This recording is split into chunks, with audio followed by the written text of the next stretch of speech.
Bem, meus irmãos, eu estou feliz, cada noite mais feliz, com a presença, com a reverência. Hoje nós tivemos um almoço, estávamos lá, minha família, o pastor Braga, o pastor Carnassali, e estávamos conversando ali. Vocês não são obrigados a vir, e vocês estão vindo. Isso demonstra sede de Deus. Entenderam a mensagem, entenderam o objetivo. Eu estou sendo aqui muito realizado, sinceramente muito realizado. Só tenho que fazer uma meia-culpa com vocês.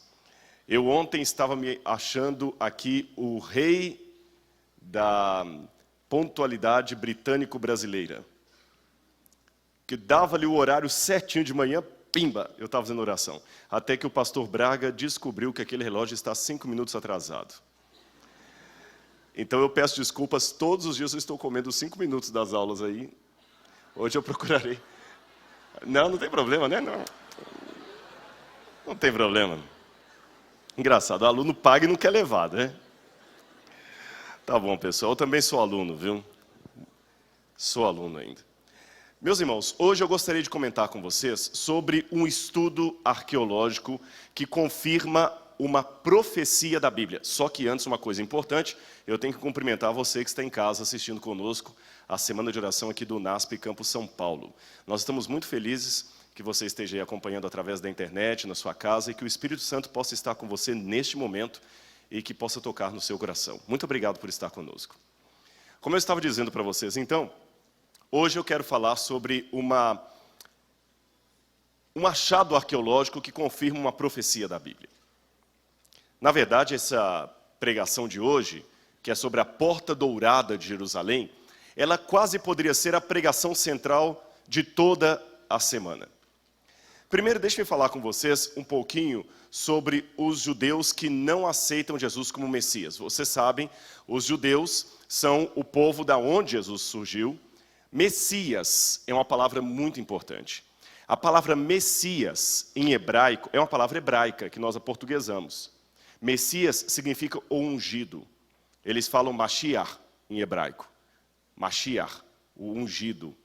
Então os judeus estavam esperando o ungido de Deus, aquele ser especial que traria salvação, que traria o cumprimento das promessas de Deus, etc. Como o Novo Testamento foi escrito em grego, a palavra Messias foi traduzida para Christos. Christos é Messias em grego. Então, quando a gente diz Jesus Cristo, estamos falando Jesus, o Messias. Yeshua HaMashiach, Jesus, o Messias em aramaico. Jesus Christos, Jesus, o Messias em grego. Fácil, né? Jesus Cristo, Jesus, o Messias. Mas, para os judeus, Jesus não era o Messias.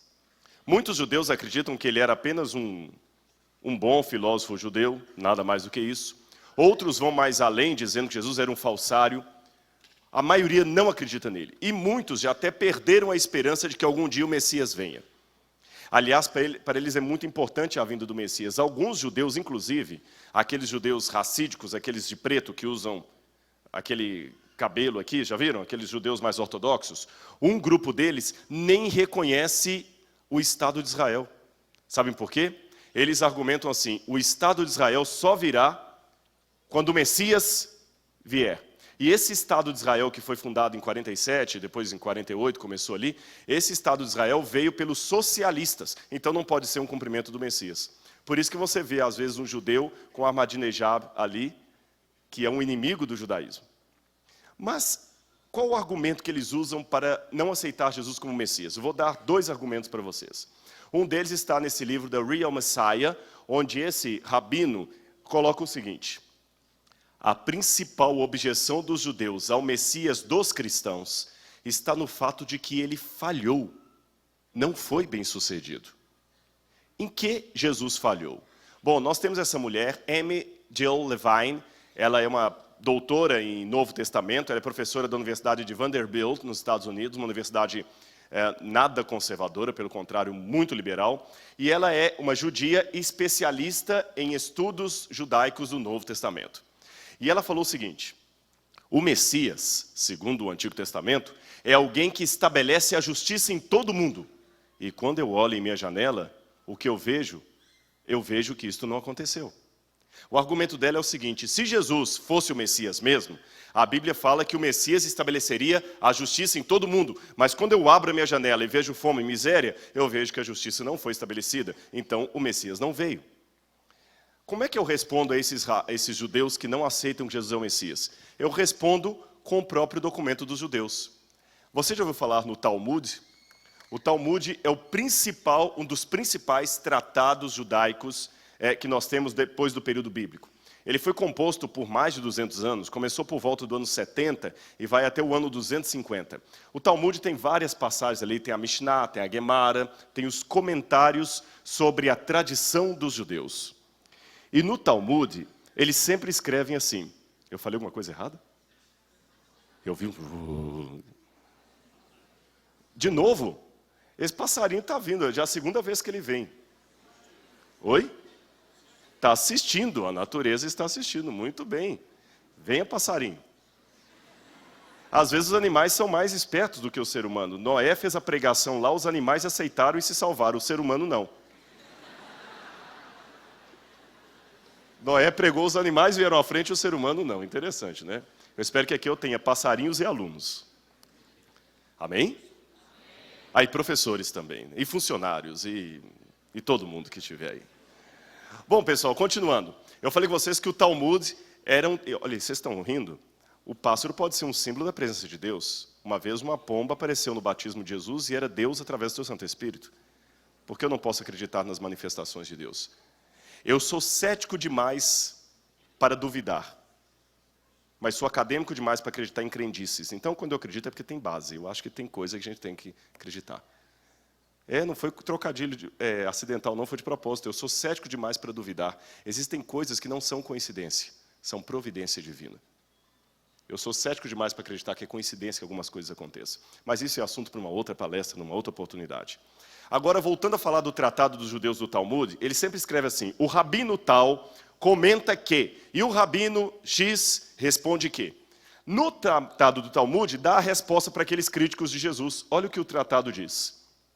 O rabino Joshua ben Levi aponta uma dificuldade que ele tinha referente a uma pequena contradição messiânica nas Escrituras. E o rabino perguntava assim, abro aspas, o Messias viria nas nuvens, conforme Daniel 7,13, ou sobre um jumentinho, conforme Zacarias 9,9? Esse rabino tinha essa dúvida, porque quando ele lia o Antigo Testamento, uma passagem mostrava o Messias vindo em poder e grande glória sobre as nuvens. Outra passagem mostrava o Messias vindo humilde sobre um jumentinho. Qual das duas está correta? O que aquele rabino não entendeu, e os rabinos modernos também não entendem, é que ambas estão corretas. Só que entre uma vinda humilde e a outra gloriosa, existe um hiato de tempo. Na primeira vinda, o Messias viria de maneira humilde, por isso Jesus veio humilde. E na segunda vinda, ele virá de maneira gloriosa, com poder e grande glória. Então não há contradição. Jesus veio daquela primeira forma. Aliás, no Antigo Testamento, há passagens que falam que o templo seria destruído, o primeiro templo. E quando o primeiro templo foi destruído, os judeus ficaram desolados. Então Deus prometeu no livro de Daniel que Deus reconstruiria esse templo. E no livro de Ageu, Deus prometeu uma coisa a mais. Eu estou pulando as passagens por causa do tempo. Deus prometeu para os judeus o seguinte: esse segundo templo terá uma glória maior do que o primeiro, porque eu encherei esse templo com a minha glória. O Messias virá até ele. E sabem qual que é o grande nó do judaísmo hoje? É que esse segundo templo foi destruído no ano 70. Se o Messias não veio, então a profecia não se cumpriu. Ou, outra opção, o Messias veio, só não foi reconhecido. O próprio livro de Daniel, capítulo 9, na profecia das 70 semanas, mostra que o Messias viria a Jerusalém e pisaria no segundo templo. Os judeus ficaram tão confusos com isto, que durante um tempo, alguns rabinos no Talmud chegaram a amaldiçoar quem estudasse o livro de Daniel. Porque estava o boato que o livro de Daniel não tinha se cumprido, porque passou o segundo templo e o Messias não veio. Ou seria que o Messias havia de fato vindo e eles que não tinham percebido? E eu vou mostrar para vocês uma prova arqueológica de que o Messias veio e a profecia se cumpriu. E para falar disso, eu gostaria de citar uma passagem da Bíblia com vocês, Quem está com a Bíblia, abra comigo, por favor, no Evangelho de Lucas. E quem estiver sem a Bíblia, é só prestar bastante atenção na leitura que vamos fazer. Lucas capítulo 19, versos 28 em diante. A entrada triunfal de Jesus em Jerusalém. Lucas 19, verso 28 em diante. Na minha tradução diz assim: E dito isto, prosseguia Jesus subindo para Jerusalém. Interessante que Jesus estava no norte, ele estava na Galileia. Mas por que a Bíblia fala subindo para Jerusalém? Tem um problema de geografia aqui. É porque, por respeito na tradição judaica, você nunca desce para Jerusalém, mesmo que esteja no norte. Você sempre sobe para Jerusalém. Pode olhar que na Bíblia, todas as vezes que fala geograficamente, fala assim, subamos a Jerusalém. Ascendamos a Jerusalém. Você nunca desce para Jerusalém, mesmo que esteja no norte. Você sobe para Jerusalém. Ora, aconteceu que ao aproximar-se de Betfagé e Betânia, junto ao Monte das Oliveiras, Jesus enviou 2 de seus discípulos, dizendo-lhes: Ide à aldeia fronteira, e ali ao entrardes, achareis preso um jumentinho que jamais homem algum montou. Soltai-o e trazei-o. Se alguém vos perguntar por que o soltais, respondereis assim: porque o Senhor precisa dele. E indo os que foram mandados, acharam segundo lhes dissera Jesus. Quando estavam soltando o jumentinho, seus donos lhes disseram: por que o soltais? Então responderam: porque o Senhor precisa dele. E então o trouxeram e, pondo as suas vestes sobre ele, ajudaram Jesus a montar. Indo ele, estendiu no caminho as suas vestes, e quando se aproximava da descida do Monte das Oliveiras, toda a multidão de discípulos passou jubilosa a louvar a Deus em alta voz por todos os milagres que tinham visto. E diziam: bendito é o Rei que vem em nome do Senhor, paz no céu e glória nas maiores alturas. Ora, alguns dos fariseus lhe disseram em meio à multidão: mestre, repreende teus discípulos. Mas ele lhes respondeu: asseguro-vos que se eles se calarem, as próprias pedras clamarão. O tema básico da nossa semana. Aonde aconteceu isso? O que Jesus quis dizer com essa palavra, se eles se calarem, as próprias pedras clamarão? Imagine geograficamente Jerusalém. Nós estamos aqui, essa fotografia foi tirada do alto do Monte das Oliveiras. Então, se você estiver do alto do Monte das Oliveiras, é esta cena que você vai ver de Jerusalém. Mas deixe-me atualizar alguns dados no que diz respeito ao que Jesus viu. Aqui, estão vendo essa cúpula dourada? Ela é chamada de o Domo da Rocha. Ela foi construída em 692 d.C. por Omar. Ela é um santuário muçulmano. Não chega a ser uma mesquita, ela não é uma mesquita. Existe uma mesquita aqui perto, a mesquita de Al-Aqsa, mas não é esta. Isso aqui é um santuário, um lugar sagrado muçulmano, porque o Islã tem a crença de que ali, daquele lugar, Mohammed, o profeta, foi assunto ao céu numa jumentinha. Por isso aquele lugar é importante para os islâmicos. Mas é importante também para os judeus. Sabe por quê? Aonde está essa cúpula dourada, o Domo da Rocha, ficava na época de Jesus o templo judaico. Então ali Jesus via o templo. Aqui as muralhas da cidade de Jerusalém. Atrás de nós, na perspectiva da foto, ficaria Betânia e Betfagé. Então imagina, Jesus desceu da Galileia, veio até Betânia, dormiu na casa de Lázaro, ali aprontou a questão do jumentinho, veio subindo o Monte das Oliveiras. Quando ele chega no alto do Monte das Oliveiras com a multidão, ele para e tem uma visão de Jerusalém. E Jesus começa a chorar. Ele chora copiosamente. E ele fala: ah, Jerusalém, Jerusalém. Ah, Jerusalém que mata os profetas e apedreja aqueles que foram enviados. Ah, Jerusalém, quantas vezes eu quis reunir você como uma galinha reúne os seus pintinhos debaixo de suas asas para proteger, e você não deu ouvido à minha voz. Se você soubesse o que é devido à sua paz. Jesus fez um trocadilho ali, porque a palavra Jerusalém em hebraico, Yerushalayim, significa habitação da paz. E ele já estava profetizando que a última coisa que iria haver ali era paz, porque eles rejeitaram o Messias. Eu amo Israel. Eu respeito muito o povo israelense e os judeus, mas eu fico triste de ver como a última coisa que você encontra ali é paz. Agora nós tivemos 2 grupos visitando lá, eu estava com eles.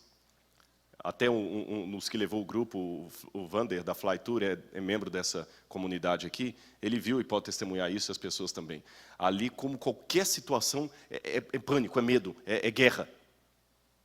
Para atravessar a fronteira do Egito, é lógico que eu confesso a vocês, eu tenho menos medo, às vezes, de andar de noite em alguns lugares do Brasil do que em Jerusalém. Mas é triste ver o lugar que era para ser o lugar mais abençoado, cheio de pessoas, é o lugar que tem mais conflito, mais segregação, mais briga por causa de religião. É interessante isso. E o lugar onde tem maior descrença, porque muitos judeus não acreditam mais em Bíblia, não acreditam em mais nada.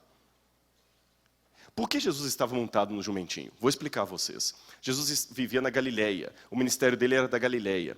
E os discípulos sempre falavam, Senhor, o Senhor tem que se proclamar rei de Israel. E Jesus nunca aceitou isso. Ele sempre foi resistente a ser o Lameler de Jerusalém, o rei de Jerusalém. Ele nunca aceitou. Mas naquele momento final do seu ministério, ele falou, eu vou a Jerusalém. Eu vou me proclamar rei. Os discípulos entenderam e ficaram felizes. E os reis daquela época, quando visitavam um lugar de maneira muito importante, eles não iam a cavalo, eles iam em jumento. Era um sinal cultural da entrada de um rei. Pode parecer estranho na nossa cultura, por que não um cavalo puro sangue bonito, como nos tempos medievais? Mas ele escolhia um jumento. O fato de Jesus montar num jumento foi um recado. Eu sou o rei dos judeus. E é interessante que, diferente do que comemora-se no domingo de Páscoa, no domingo de Ramos, os judeus ali não estavam balançando os raminhos. Não, e Jesus não entrou nas ruas de Jerusalém com o jumentinho, como mostram alguns filmes. Ele só desceu e subiu para Jerusalém, no jumento, mas ele não entrou. E a questão dos ramos não era a festa do Luab, não era a festa dos tabernáculos, era a festa da Páscoa. Eles não pegaram os ramos para ficar balançando. Sabe por que a multidão pegou os ramos? Muitos, diz o Evangelho, colocavam capas ao longo do caminho para Jesus passar por cima, como você realmente homenageia um rei. E alguns eram tão pobres, que não tinham capa. Então sabe o que eles faziam? Subiam nas palmeiras, nas tamareiras, pegavam aquelas folhas e colocavam no chão. Nós também estamos com o mestre. Os inimigos de Jesus viram ali uma ameaça. Muitos que estavam descendo aquela multidão eram pessoas que tinham sido curadas por Jesus. Era a festa da Páscoa. A Jerusalém estava apinhada de pessoas de toda parte. Se Jesus operasse um milagre ali, todo mundo ia seguir Jesus, era o fim dos seus inimigos. E pior, grande parte da multidão que descia com Jesus, lembra o detalhe dos ramos no chão? Eram pessoas tão pobres que não tinham capa. E quando os pobres se ajuntam com o líder numa revolução, a revolução é feita. O que aconteceu na França? Revolução Francesa. Liberté, égalité, fraternité. Os pobres apenas guiados por alguns ali, por Robespierre e outros intelectuais. E o medo que Jesus agora levasse-os a uma guerra civil. Por isso que quando Jesus se aproxima e ele começa a descer, e depois que ele enxuga as lágrimas, as pessoas começam a gritar, vamos lá todos juntos, vamos animar o mestre. Baruch atah Beshem Adonai, Baruch atah Beshem Adonai, Baruch atah Beshem Adonai, que significa, bendito que vem em nome do Senhor. Os fariseus ficaram desesperados e, Senhor, para com isso. Aqui é o templo, é o lugar sagrado. Manda que os teus servos se calem. Reverência. Aí Jesus fala, se eles se calarem, as próprias pedras clamarão. A forma como isso está no original grego dá a entender que Jesus apontou para as próprias pedras da muralha de Jerusalém e falou, essas pedras vão clamar que eu sou o Messias. O que Jesus quis dizer com isso? Aquela região ali é uma região muito importante. Eu vou mostrar para vocês um mapa de como seria Jerusalém na época de Salomão. Aqui onde eu estou apontando com laser, ficaria o Monte das Oliveiras. Vou mostrar aqui. Prontinho? Monte das Oliveiras. Aqui tem um vale muito grande, estão vendo o vale? Esse vale é chamado Vale do Cedron. Vamos decorar? Monte das Oliveiras, Vale do Cedron. Aqui faz um bico que a foto não está mostrando e começa um outro vale do lado de cá, contornando realmente Jerusalém. Esse vale do lado de cá é o famoso Vale do Guiena ou Geena. Na época antiga, os pagãos queimavam crianças em sacrifício ali no Guiena. Havia um deus Moloch. Ele era um deus cabeça de vaca e corpo humano. Ele sentava com os braços assim, eles pegavam crianças matavam as crianças apurretadas e às vezes queimavam as crianças vivas também, ali nos braços de Moloque. Então, quando Davi assumiu o governo de Jerusalém, Davi proibiu qualquer sacrifício ali, porque ali era o lugar onde os antigos pagãos sacrificavam crianças. E aquele vale do Guiena, vale amaldiçoado, acabou sendo o lugar do lixo de Jerusalém, onde o lixo era queimado. Por isso que Jesus, fazendo um trocadilho, falou que aquele que chama o seu irmão de idiota está condenado ao fogo do Guiena, que alguns traduzem como inferno, e ficou pensando, Jesus falou de fogo eterno. O Guiena ali era o vale do lixo, era aquele lugar ali. Mas deixa o Guiena para lá, deixa o inferno para lá. Vamos falar aqui, Monte das, Vale do Cedron. E aqui nesse bico ficava o Monte Sião. E aonde está esse prédio aqui? O Monte Moriá. De novo, vou mostrar para o lado de cá. Monte das Oliveiras, Vale do Cedron, Monte Sião, Monte Moriá. Então imagina dois montes, ó. Monte Sião, aí tem uma segunda elevação, Monte Moriá. O que aconteceu no Monte Moriá? Abraão quase sacrifica Isaque. E no Monte Moriá foi construído o templo. Salomão construiu o templo. Depois que o templo foi destruído pelos babilônicos no 6º século a.C., veio o domínio persa, e depois os judeus reconstruíram a cidade, e depois veio Herodes, na época de Cristo, e Herodes reconstrói as muralhas e ajuda a ampliar o novo templo. Então nós temos dois templos, um templo construído por Salomão, que foi destruído, e um segundo da época de Jesus, e as muralhas de Salomão, que foram restabelecidas por Herodes. Só que esse lugar é um lugar muito famoso. Vamos recapitular aqui. Monte das Oliveiras, Vale do Cedron, Monte Sião. Por que esse lugar é importante? É que importantes profecias da Bíblia terão lugar ali.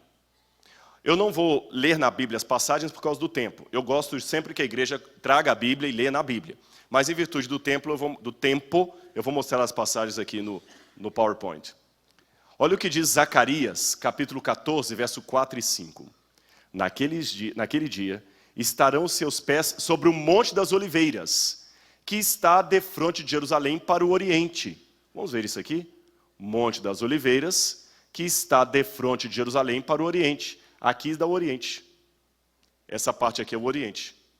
Monte das Oliveiras, que está defronte de Jerusalém para o Oriente. E sabe por que essa apresentação do Oriente? O Oriente é muito importante na cultura judaica. O Norte é geralmente de onde vinha o sofrimento, o castigo. Mas o Oriente era de onde vinha a salvação. Decore isso aqui para você entender a mensagem. Oriente, ou lugar do nascente do sol, a mesma coisa, né? O sol não nasce no Oriente, não é isso? Oriente, ou nascimento do sol, significa salvação. Quero alguns exemplos bíblicos? Onde Deus plantou o jardim do Éden? Na banda do Oriente. No livro de Ezequiel, fala de um anjo com um tinteiro na cintura e um selo de Deus para colocar na testa do seu povo. E aquele anjo vem do lugar do Oriente, do nascimento do sol. Quando você vai para o Apocalipse, no Apocalipse também tem uma cena de selamento dos 144 mil. E o anjo que sela os 144 mil vem do lugar do nascimento do sol, do Oriente. No final do Apocalipse fala do Armagedon. E a batalha do Armagedon prepara o caminho do rio Eufrates para os reis que vêm do lado do nascimento do sol ou do Oriente. A volta de Jesus é uma pequena nuvenzinha do tamanho da palma da mão de um homem que vem do lado do Oriente. Assim como o relâmpago que sai do Oriente e se mostra até o Ocidente, assim há de ser a vinda do Filho do Homem. Então o Oriente é símbolo de salvação. Vamos voltar agora ao texto. Zacarias diz: naquele dia os seus pés estarão sobre o Monte das Oliveiras, que está defronte de Jerusalém para o Oriente. O Monte das Oliveiras será fendido pelo meio, do Oriente para o Ocidente, e haverá um vale muito grande. Que vale? O Vale do Cedron. E a metade do monte se removerá para o norte, e a outra metade dele para o sul. Então virá o meu Senhor Deus e os seus santos com ele. Outra profecia. Joel capítulo 2, versos 32 em diante. E há de ser que todo aquele que invocar o nome do Senhor será salvo. Pois no monte Sião, lugar do templo, e em Jerusalém estarão os que escaparem, como disse o Senhor, e entre os sobreviventes aqueles que o Senhor chamar.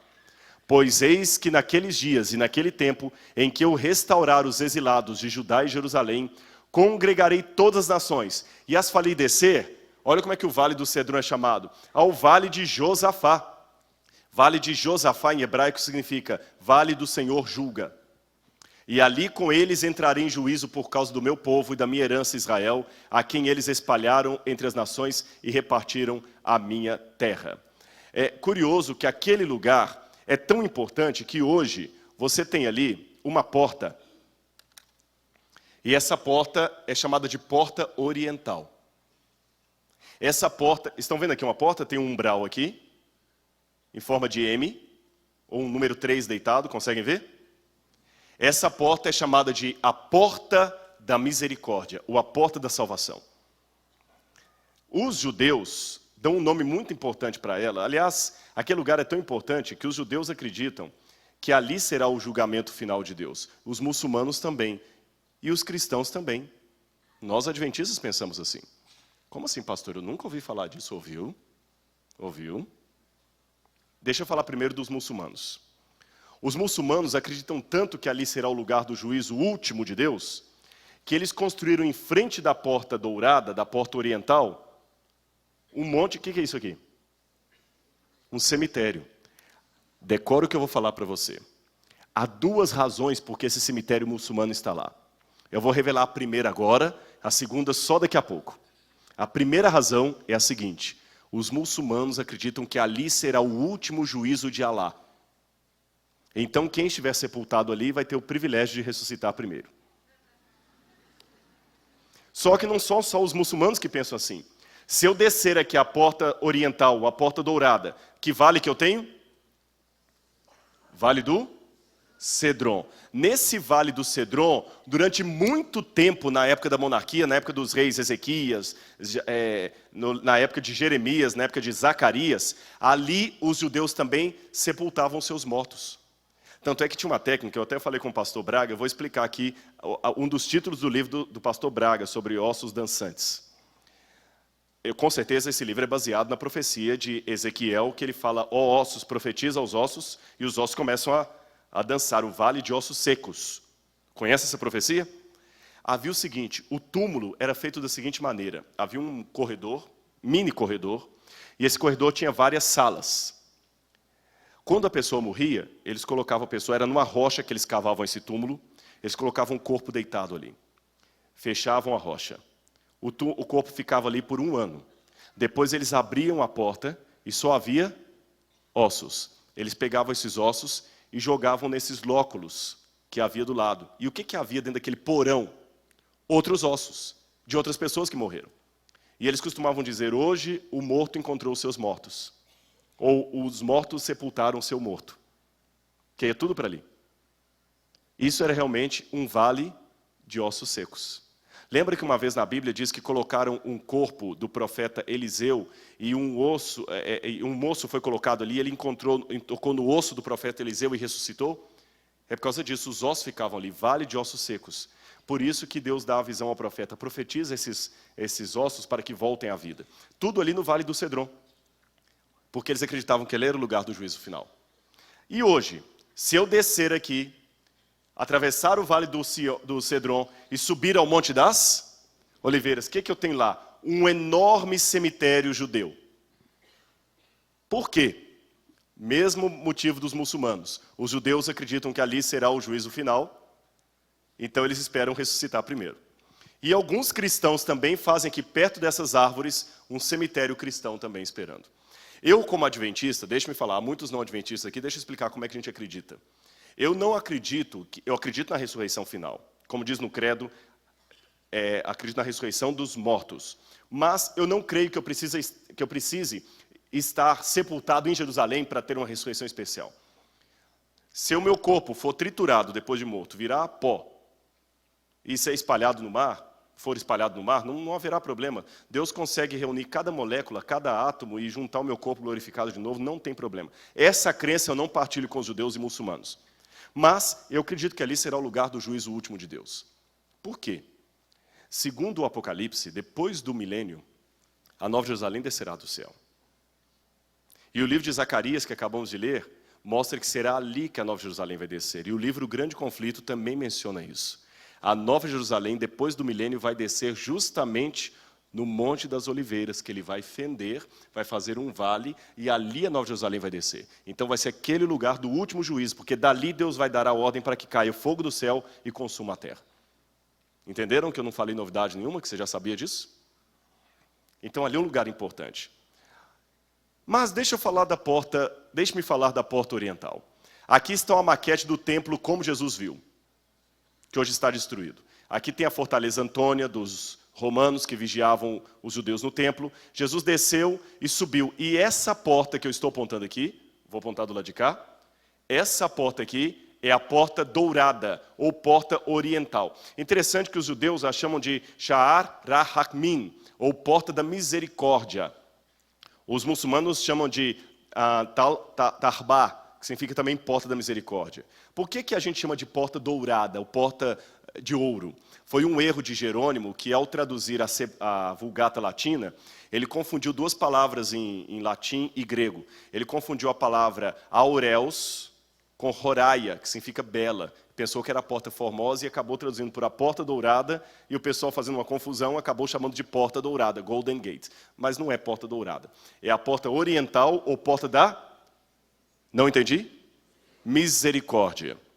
Jesus ali tem aquele diálogo com os fariseus e diz, se os discípulos se calarem, as próprias pedras clamarão. Mas vocês notaram uma coisa? A porta está completamente fechada hoje. Vocês perceberam? Eu mostrei o umbral, mas ela está com uma parede de tijolos. Desde quando ela está com essa parede? Quando ela foi construída? Eu vou pular alguns slides aqui por causa do tempo. Eu tenho uma informação que em 1517, quando a Jerusalém foi tomada pelos otomanos, eles chegaram ali e os muros da cidade da época de Jesus estavam todos cobertos de terra. Porque os muçulmanos tomaram Jerusalém, destruíram parte dos muros, porém parte dos muros ficaram em pé, só que cobertos de terra, estava tudo coberto. Os muçulmanos aproveitaram os alicerces do muro anterior e construíram um muro por cima. Especialmente quem fez isso? Suleimã o Magnífico, em 1542. Ele começou a reconstruir os muros de Jerusalém. Então, aqueles muros que você vê hoje são muros reconstruídos em 1542 por Suleimã. Esses muros estão em cima dos muros da época de Jesus, que não dá para ver, porque estão cobertos. E Suleimã foi construindo. Quando ele começou a construir a porta linda, que falou, essa porta vai dar passagem direto para o Domo da Rocha, para o lugar sagrado dos muçulmanos. Quando ele foi construir, os arquitetos chegaram e falaram, pare a construção, Suleimã. E ele, por quê? Pare, um sultão? Pare. Por que eu devo parar a construção? Olha o que eles disseram para ele. Pare a construção, porque existe uma profecia dos judeus, que o Messias deles vai entrar em Jerusalém por essa porta com um grande exército. Então, se você construir a porta, você vai permitir que a profecia se cumpra. Qual a decisão dele? É assim?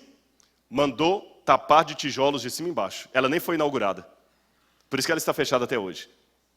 E para garantir que o Messias de fato não entrasse ali, ele fez uma segunda coisa. Lembra que eu falei com vocês de duas razões porque os muçulmanos construíram um cemitério diante da porta? Qual foi a primeira razão?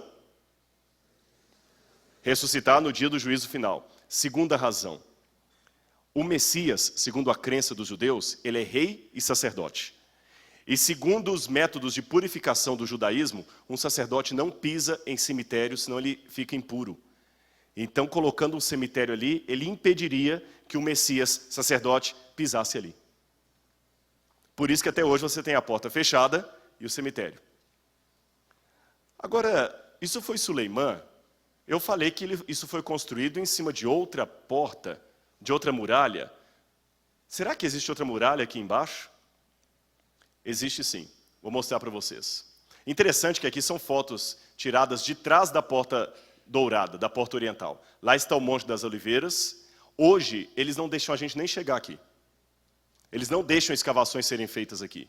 Mas existem provas arqueológicas aqui atrás de que aquela porta foi construída em cima de alicerces muito antigos. Eu vou mostrar uma foto aqui e vai ficar claro para vocês. Olha essa foto aqui. Vocês conseguem perceber uma diferença entre... Vou mostrar do outro lado, pode ficar tranquilos. Entre esse tijolo e os de baixo? Vou mostrar aqui. Conseguem perceber que tem diferença entre os tijolos de cima e os tijolos de baixo? Olha a próxima foto. Os tijolos de baixo não são mais gordinhos que os de cima? Não tem até aqui um vão? Conseguem perceber aqui que tem um alicerce do muro antigo, em cima do qual o muro muçulmano foi construído? Pessoal do lado de cá. Conseguem perceber que há um alicerce do muro mais antigo e o muro muçulmano construído em cima? Então o que eu tenho? Eu tenho uma muralha do tempo de Cristo e uma outra muralha islâmica construída em cima. Porque muita coisa é coberta. Essa muralha que está embaixo, ela foi escavada por esse homem chamado Charles Warren, que eu vou mostrar a foto dele para vocês. E Charles Warren, em 1867, ele escavou uma parte ali e percebeu uma coisa interessante. Na arqueologia, nós percebemos as leis da estratigrafia. Com o passar do tempo, acúmulo de terra, de entulho, vão fazendo que o nível vá subindo. Olha o que Charles Warren escavou e descobriu. Ele escavou embaixo da muralha muçulmana e descobriu que aqui havia a muralha original dos tempos de Cristo. E vou mais além. Ele percebeu que essa muralha tinha dois tipos diferentes de tijolos. Vamos contar comigo. Vocês percebem que o tijolo que está aqui é diferente daqui? E é diferente do de cima? Pessoal do lado de cá.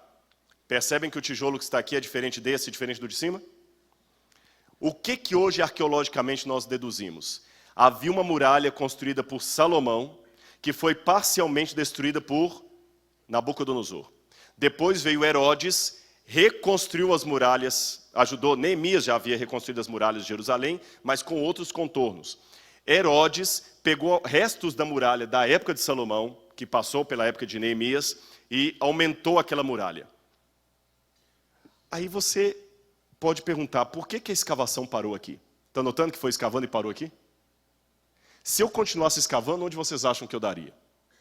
Se a gente continuasse escavando, andando nessa direção da foto, onde é que a gente ia parar? Na porta oriental. Por que vocês acham que eles não continuaram escavando? Porque lá na frente, o que eu tenho? Na frente da porta oriental? Um cemitério muçulmano. E se um arqueólogo israelense macular um cemitério muçulmano, ele está proclamando a Terceira Guerra Mundial. O Islã tem uma lei, todo lugar islâmico, que você não pode macular cemitérios. Por exemplo, quando a gente escava com a Universidade de Andrews, lá na Jordânia, na quadrícula que eu estava escavando, no quadrante que eu estava escavando, eu encontrei ossos humanos. Mas esses ossos não puderam ser levados para datação com carbono 14, nem nada. Eu simplesmente tirei os ossos, entreguei para um rapaz muçulmano, ele colocou num cesto e levou para sepultar de novo num outro lugar. Nós não podemos usar esses ossos em pesquisa, em nada, porque as leis muçulmanas nos impedem. Como a Jordânia é um país muçulmano, nós temos esse contrato com eles lá. Mas Israel não é muçulmano, pastor? Eu sei que não é, mas aquele setor de Jerusalém é controlado por eles. E a prefeitura não quer problema. Entenderam por que a escavação parou? Mas eu vou contar um segredinho para vocês. Embora a escavação tenha parado ali, em 1969, James Fleming, esse cavaleiro aí, estava tirando fotos diante da porta dourada, da porta oriental. Imagina a cena, vou ficar de costas aqui para vocês entenderem. Em frente onde eu estou aqui, seria a porta oriental. Ele está tirando fotos. Atrás de mim, o que estaria? Cemitério. Você sabe que cemitério, às vezes, a terra é fofa, né? E num descuido qualquer, James Fleming acabou dando uns passos para trás, a terra estava oca embaixo, cedeu e ele caiu. Ele caiu. Naquela época não havia máquina digital nem nada, era máquina normal ainda. E ele só tinha 3 poses. E ele tirou 3 fotografias. Das 3 fotografias eu tenho 2 para mostrar para vocês. Olha o que James Fleming, que na época era professor do Instituto Albright de Arqueologia de Jerusalém, olha o que ele fotografou. Mas eu não quero que você fique preocupado com os ossos. Eu sei que o pessoal já olhou de cara os ossos. Eu quero que você tenha um olhar arqueológico. Tem uma coisa mais importante que os ossos aqui. Primeiro do lado de cá. O que vocês estão observando aqui? Olha o laser. O quê? Vão pensando em me respondendo. Enquanto isso, eu mostro do lado de cá. O que vocês percebem aqui? As pedras estão em forma de... De quê? de um arco. Vou mostrar a segunda foto, vai ficar mais nítida. Um arco. O que vocês deduzem? Que embaixo da porta oriental existe uma outra porta mais antiga pela qual Jesus passou. A ideia que nós temos hoje é isso aqui, que você tem a porta oriental e embaixo dela existe uma outra porta dos tempos de Cristo que está tapada. Então aqui está o cemitério, a porta oriental e aquela porta tapada. Aqui você tem restos de muro da época de Herodes e de Salomão e aqui a muralha que Suleimã reconstruiu. Então quando Jesus veio de Betfagé até Jerusalém, aqui nessa porta ele teve aquele diálogo, na porta oriental, Jesus teve aquele diálogo com os sacerdotes. Alguém pode perguntar, como é que você sabe que foi naquela porta? Por uma questão de geografia. O único lugar que daria acesso para a esplanada do templo, onde Jesus vai, quando ele desce do Monte das Oliveiras, é aquele ali. Não pode ser a porta de Uda que fica do outro lado, muito menos o arco de Robinson, que dava acesso ao sinédrio e não ao pátio. Só pode ser aquela ali. E somente ali Jesus podia ir com um jumento até perto. Ali então teve aquele diálogo. Essa porta no ano 70, ela foi completamente tapada por entulhos da destruição de Jerusalém, do templo e das muralhas pelos romanos. E essa porta ficou sepultada por muitos e muitos anos. Quando os muçulmanos chegaram no século XVI e reconstruíram o muro, eles iam fazer uma nova porta em cima, mas essa novamente ficou bloqueada. Por quê? Eu vou revelar a você nessa noite por quê. 500 e poucos anos antes de Jesus passar por ali, um profeta chamado Ezequiel teve uma visão. O anjo pegou Ezequiel e levou Ezequiel para várias ruas de Jerusalém, para vários pontos de Jerusalém. E mostrou, veja Ezequiel, olha a feira, olha o templo Ezequiel, olha isso Ezequiel, olha aquilo. Ezequiel ficava vendo. E quando Ezequiel, em visão, 500 e poucos anos antes de Cristo, você que é cético, eu que vou te lançar a pergunta. Como é que alguém pode fazer uma profecia tão precisa com 500 anos de cumprimento? Eu vou mostrar o cumprimento dessa profecia. É porque, sabe, irmãos, eu sou um intelectual, eu sou um crente, mas eu penso. Eu não sou de acreditar em qualquer coisinha. Tem profecia que é igual música de amor quando você está na fossa, qualquer uma conta a sua história. Chegar aqui à noite e ficar assim, olha, o Espírito Santo está me mostrando que alguém aqui nesta noite está com um problema muito sério na família. Conta uma novidade. Quando eu orei aqui, eu senti que alguém tinha dor nas costas. Quem sentiu dor nas costas, levanta a mão. Eu não estou aqui para insultar a inteligência de vocês. Eu não estou aqui. O NASP não parou uma semana. Não pagou, viu? Mas eu vou contar uma coisa para vocês. Agora eu vou descontar esses 3 minutos, culpa dela, viu? Eu vou atrasar 3 minutos para responder para ela. Não pagou e pagou. Pastor adventista, eu respeito todas as religiões, irmãos, mas como há muitas pessoas aqui que não são crentes, não são nada, eu vou esclarecer uma coisa para vocês. Eu respeito todas as religiões como eu gostaria que a minha fosse respeitada. Aliás, eu respeito até quem não tem religião. Eu conheço muitos ateus que são mais cristãos do que muitos cristãos. Betinho, por exemplo, era ateu, e alguma coisa me faz crer que mesmo que Betinho não acreditasse em Deus, Deus acreditava em Betinho. Porque a solidariedade que aquele homem fez, eu acho que eu vou ver Betinho no céu. E Betinho era ateu. Ele não aceitava Deus, pastor. Não sei, eu não julgo, o julgamento pertence a Deus. Será que o ateu está recusando a Deus ou está recusando a caricatura de Deus que muitos representaram para ele? Pensa nisso. E eu confesso para vocês que, apesar de respeitar todas as religiões, eu fico muito triste quando eu vejo alguns usando a Bíblia para ganhar dinheiro e maculando o nome de pastor. Tem lugares que eu sei que se eu me apresentar como pastor, o pessoal fala, você também está ganhando dinheiro? Deixa eu falar com vocês, pastor adventista não tem dinheiro para comprar jatinho, nem emissora de TV para ele, nem nada disso. Eu não brinco com o nome de Deus. Mas eu tenho um salário muito bom. O NASP pagou um salário que, nem que eu tivesse 10 jatinhos e 20 emissoras de TV, eu teria como pagar. Essa atenção que vocês estão tendo aí agora e esse carinho. Isso é o meu 14º salário. Quando alguém para e fala assim, poxa, pastor, olha, meu pai gosta muito do seu programa, eu te assisto. Ó, pastor, eu te vi no Jô, pastor, eu orei por você. Pastor, eu estou te seguindo no Twitter. Pastor, muito obrigado, os seus sermões me ajudam. Isso aqui é o 14º salário. Porque tem pessoas, coitadas, que são tão pobres que a única coisa que elas têm é dinheiro. Eu tenho mais. eu tenho a alegria de viver, eu tenho uma esposa que me ama, eu tenho um lar que dá vontade de voltar para Ele, eu tenho uma vida de sofrimento que foi coroada por vitórias com Cristo Jesus, eu tenho uma palavra de ânimo para falar para você aqui do púlpito. Eu sou muito rico, então respondendo, o NASP pagou muito bem pago. Voltando aqui ao ponto, eu falei que eu não estou para insultar vocês. E eu vou mostrar uma profecia que se cumpriu realmente. E eu sou cético demais para acreditar que foi coincidência. Qual profecia? 500 e poucos anos antes de Jesus, eu falei que teve uma profecia de que profeta? Ezequiel. Ezequiel, capítulo 44. Eu podia ler na Bíblia, mas só para ganhar tempo eu vou ler também aqui no PowerPoint. Repito, irmãos, eu gosto de ler direto aqui no texto. Estou usando aqui apenas para ganhar tempo.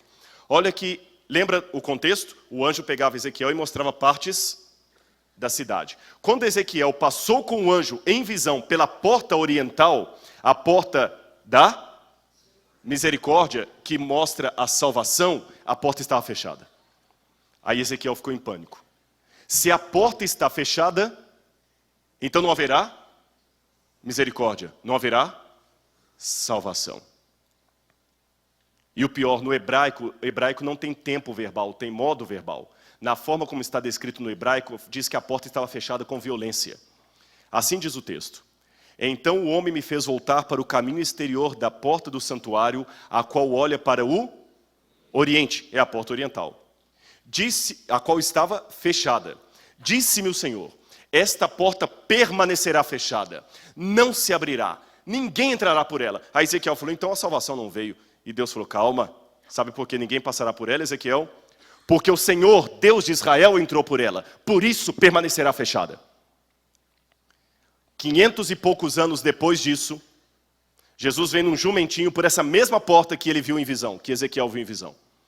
E Jesus naquela porta diz aos fariseus, se eles se calarem, as próprias pedras clamarão. E depois Jesus passa por aquela porta, pouco tempo depois, o templo é destruído. Os romanos então colocam um entulho bloqueando a passagem por aquela porta. Vem o passar dos anos, dos séculos, vem os muçulmanos, vem Suleimã, reconstrói as muralhas, faz uma nova porta em cima. E mesmo essa nova porta, ele também fecha, bloqueia, sem saber que assim ele estava ajudando a confirmar o cumprimento de uma profecia que já havia acontecido. O Senhor, Deus de Israel, passou por aquela porta.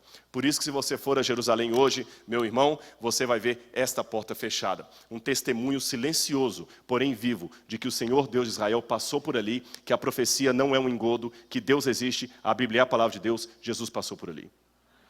Entende o título dessa semana? As pedras clamarão? Estão clamando, olha lá. Toda vez que eu vou a Israel e eu vejo essa porta, é o lugar que mais me emociona em Jerusalém. Porque ela está dizendo, o Senhor Deus de Israel passou por aqui. Você é inteligente, entendeu o que eu quis dizer. Deixa eu dizer só um desejo que eu tenho para a sua vida agora. Com tanta evidência, por que você não deixa o mesmo Jesus que passou pela porta dourada em Jerusalém, passar pela porta do seu coração também? Dá essa chance. Confia em mim. Não confia em mim, confia em Deus. Vale a pena. Deixa Deus entrar aí, você vai ver a grande transformação que Ele vai fazer na sua vida. Sua vida está boa, vai ficar melhor. Está melhor, vai ficar supimpa. Está supimpa, vai ficar perfeita. E quando você tiver problemas e provações, você vai sentir que você não está sozinho. Deus está com você. E você e Jesus serão a maioria. A maioria esmagadora. Eu tenho isso por experiência própria, não por ler em livros. Deixa Ele passar na porta do seu coração. E que a porta do seu coração também se feche para a maldade, para o ódio, e seja um testemunho de que o Senhor Deus de Israel passou por ela. Como aconteceu na porta dourada de Jerusalém. Pense nisso. E amanhã eu quero encontrar com você de novo para mais uma mensagem em nome do Senhor. Amém? Vamos fazer a oração final.